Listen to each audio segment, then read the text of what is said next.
Hello everyone and welcome back to Robottal Wars. Now last week we saw Summit destroy Neki Senior, as well as many more competitors heading into the round of 16. And tonight we're going to see yet more competitors take that next crucial step into the round of 32.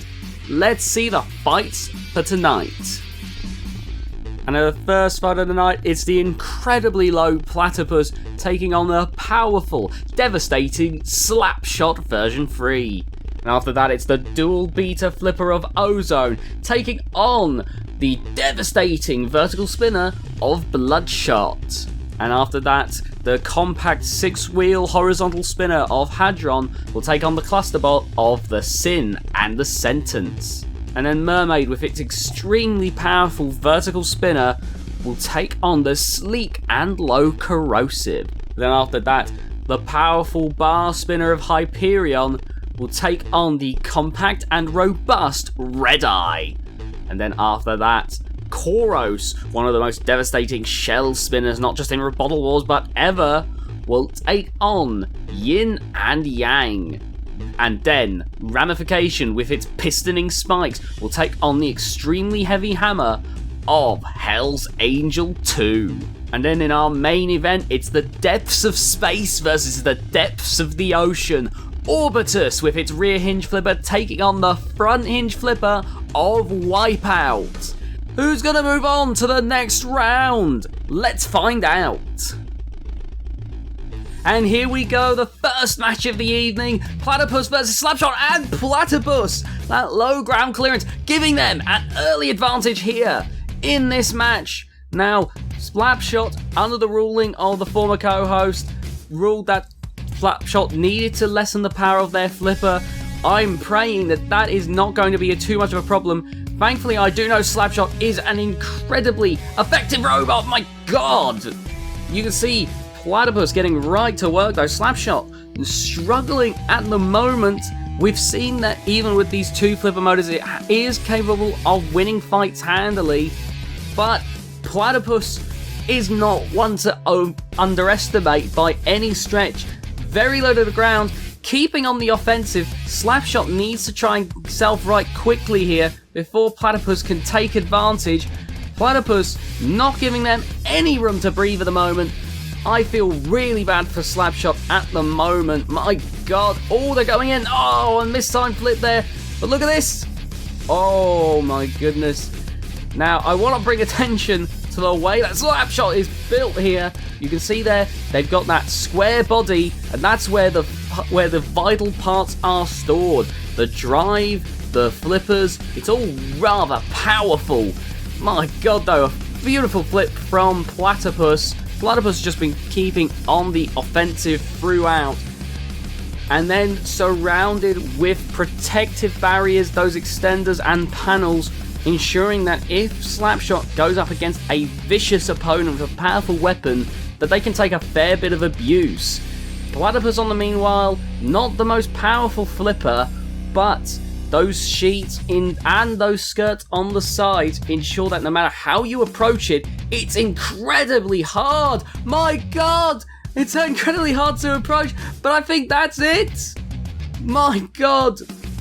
Just like that, Slapshot over and out. No, wait a minute. It's just gone back in. We do have a rule where if you can get right back in, you can still keep going. It's within like 10 seconds or so. But so Slapshot is still able to go into this. They need to be able to try and turn this back around, however. And I'm thinking that this doesn't look like they're going to be able to, as they're now perched against the wall. Oh, Platypus trying to go in for another flip here. Now they're both on top of one another. And I have to see what's going to happen here as Slapshot tries to go in. Platypus with a quick little flip there. Slapshot back on its feet. And again, Platypus in control here. Look at this, going up against the wall. Oh, I think it's just trying to keep... Oh, there we go. There's the flip. I was going to say trying to keep it pinned up against the wall for a little bit there. Get those control points. But another flip. And now stopping Slapshot from being able to do much of anything. That will not look good when it goes to the judges. And the 3 minutes are up. Oh, what an absolute shame. I don't think there's any question how the judges will score this one. Slapshot, a wonderful robot. A robot that's done so well, not just in this tournament, but in general. But it's safe to say Platypus had that one, just getting underneath them time and time again and never giving Slapshot a chance to recover. What a shame. And obviously the judges have decreed that Platypus easily wins that one. Let's see if we get another flipper victory as Ozone takes on Bloodshot. And here we go. Bloodshot, Mini-Shot, and Ozone are up for this one. Look at that. Oh, a wonderful flip there by Ozone. But already parts are coming off. And the distraction bot help provide that little moment there to come back. You can see there the flip taking down Bloodshot, but then after turning to Mini-Shot, Bloodshot had already recovered quick enough to start laying down the punishment, and Ozone's already smoking. Mini-Shot got hit there by the main bot there, Bloodshot. Doesn't seem to really matter though. Mini-Shot's a pretty sturdy little mini-bot there, and Ozone, unfortunately, that's it. It's over and out. A perfect hit there by the massive vertical spinner there of Bloodshot. Ozone trying to see if there's any way out, but I think that is it. There we go. There goes the win to Bloodshot. Really, this was a stomping. Early little bit of offense from Ozone. Looked good for them, but then the moment the distraction bot Mini-Shot came in, it was over. Bloodshot took full control, never letting up for an instant. And my god, that was truly devastating. And there you go, up and over. Ozone really didn't stand a chance there, it seems. And there we have it. Bloodshot moving on. As we move on now to Hadron versus the Sin and the Sentence. And here we go. Hadron practically has enough components in it to make 3 bots as it faces the cluster bot of the Sin and the Sentence. And look at this! Oh, up against the wall, the Sin and the Sentence, using that number game. You can see there, look to go straight for the Axe bot there, but no. Dice, the flipper getting right in there, but oh my goodness. Pushing away. You have to wonder how well the armor can hold up on the Sin and the Sentence. They really need to get this over and done with quickly. Hadron though, flipping about there thanks to the flipper. I wonder how durable, how much Hadron can take here. Look at that! Extenderbots can have bits and pieces flying off. We're seeing it there with the axe. Surprisingly powerful for a cluster bot. And you can see here, they're trying their best to manhandle Hadron. And before the flipper could do anything, that is it. It's dead in the water. It's down to the axe now. And the axe is dead as well. My word. I've never seen a fight go wrong so quickly there. The Sin and the Sentence were putting up an admirable fight there against Hadron. Look at that wheel guard being taken off. Hadron flopping around like a fish out of water. But then right there, I think the flipper got stuck, but it didn't even matter because even if it could self-right, Hadron killed it in an instant, killing the axe bot straight after. Hadron once again showing why it's one of the most powerful spinners in Robottal Wars. And there you have it, Hadron winning and showing why it's one of the most powerful spinners. Now let's see you all go on in these highlight fights.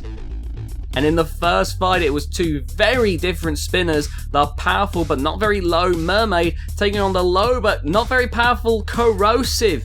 Corrosive, after having its weapon taken out, it seemed almost certain that this was a victory for Mermaid, doing extreme amounts of damage. However, after this initial bit of damage to the Shreemekh and the weapon motor, Mermaid did nothing else throughout the entire fight. Being pushed around, it was never very aggressive and it lacked any real control. Unfortunately, because of these repeated wedgings by Corrosive, what might be a very controversial decision, Corrosive managed to turn things around and see themselves getting the judge's decision. Corrosive are moving on. And in the next match, we saw the powerful Hyperion take on Red Eye, but it was quick as anything. One flip from Red Eye, and Hyperion was seen barreling over that spinner, partially helping, in my opinion, its own demise as it hooked on to the corner of the arena, causing it to get stuck. Unfortunately, that was it for Hyperion. Red Eye, with with just one flip, very little effort on its part, was able to take out the spinner there. And then Koros went on again to take on Yin and Yang. And Yin and Yang did their hardest performance yet, trying desperately to take out Koros. But unfortunately, it was nowhere near enough. Koros outgunned them significantly, as all it ended up being was just them slowly but surely being taken out by Koros. Koros, can they be stopped here? And then finally, Hell's Angel took on Ramification, and after a few blows from the hammer, it quickly became a pushing match, as Ramification would get underneath Hell's Angel and spike it in the face and on the backside repeatedly. Unfortunately, Hell's Angel at that point could do little else apart from a few glancing hammer blows here and there. The combination of the flamethrower and the spikes meant that Ramification was able to maintain control for long enough that it got the judge's decision.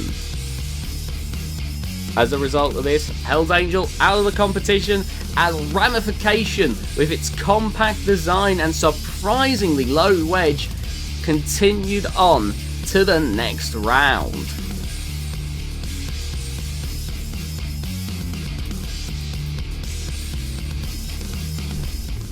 And there you have it, Corrosive, Red Eye, Koros, and Ramification are all going on to the next round. Impressive performances. Unfortunately, the matches just weren't that interesting. But we have one hell of a match for you here. Orbitus versus Wipeout, our main event of the evening, is here. Let's see who will be joining these other robots in the next round. And here we go. Wipeout, Orbitus. Who's going to go in? And a flip from Orbitus right there. An early going there. Orbitus in control from the offset. Wipeout in trouble as they turn it back around here. Now, Wipeout, the faster of the two robots, but you can see right now, Orbitus seems to be the lower of the two. And currently might actually be more powerful as well from the looks of it. Tossing Wipeout here and there. This is an impressive showing so far from Orbitus as Wipeout. Oh, what a timing of the flippers there. Pure luck there for a Wipeout, but Wipeout now with the speed, able to get around the wedge of Orbitus. Oh, winning the ground clearance battle this time, and Orbitus might be in trouble as they try. Oh my goodness! I was thinking that they were going to make a recovery there, but no! Wipeout kept the aggression going, pushed Orbitus up and over the wall. My word, this was over so quickly. Orbitus can't seem to be able to get out of this one. This was a quick bout here, but could have gone either way. I can't lie, I was a little tense there, because both of these robots could have won at any point. You see it in the early offset. Orbitus in control, seemed to have the ground clearance battle won, was on the offensive. Wipeout struggling to stay on its feet, but then Wipeout took control, and with its own drive power, its superior drive power, kept on the offensive. A weaker flipper, but it had a strong enough flipper to get Orbitus up and over the wall, combined with a four-wheel drive, means Wipeout is going on to the next round. Orbitus has been wiped out of the competition, and what a shame. I'm hoping we get to see it next time, but we'll have to wait and see. Wipeout, however, moves on, and now the competition is getting fierce. Next week, we'll be seeing the round of 16. These are the most powerful robots in the competition. These are the robots that have beaten robots time and time again. And next week, you will get to see them duke it out, and we'll see who moves on to the round of 8. Until then, remember to like and subscribe for more. It's because of your support that we do Robottal Wars. And until next time, I'm your host, the Dominus Ignis, and that was Carnage. That was Mayhem. That was Robottal Wars. Goodbye.